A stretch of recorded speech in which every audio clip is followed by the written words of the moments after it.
Ayan, welcome back. So, kukubra na naman po siya. Opo, mga isko at mga iska. Mag-hi ka muna dyan.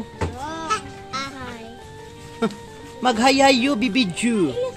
So, bago ka bago ka kumubra, syempre kailangan mo munang manumpa. Pakitaas ng kanang kamay. Ayan. O, kanang kamay. Huwag ka munang magputong.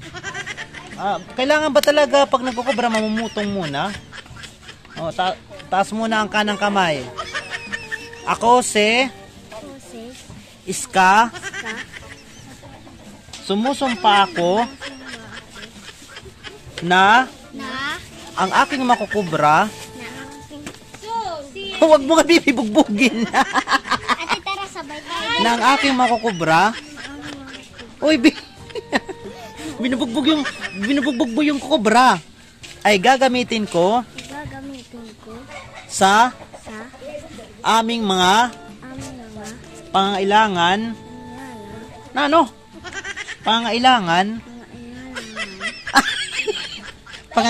Pangangailangan sa bahay. Ipinapangako ko po na gagawin ko ang tama para di na mag-brown out. Ipapanalangin ko po ang Norsamil ko na maging maayos na ang kanilang serbisyo. Ipapanalangin ko rin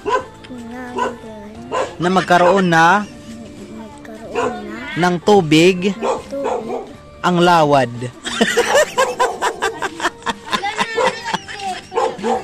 At higit sa lahat, ipinapalalala.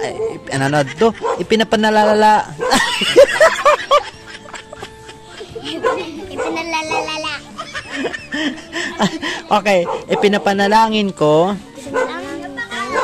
na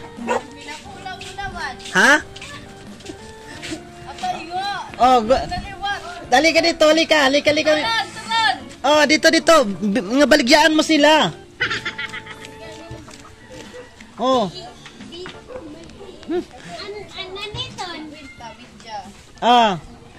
Ayan po siya, oh.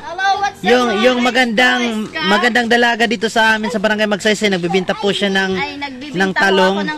Oh, kahit napakagandang dalaga, nagbebenta po ng talong. Ayan. Oh, mag-hi ka na para bilhan ka nila doon. Bilhan nyo na ako ng talong. Ayan, oh. Kwenta lang ang midya. Ayan, oh. Ang midya, ano? Wow, grabe, oh.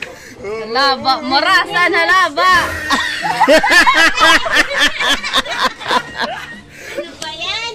Okay, didi na Iska. Ipinapanalangin ko na ang mga angot ay magkaasawa na.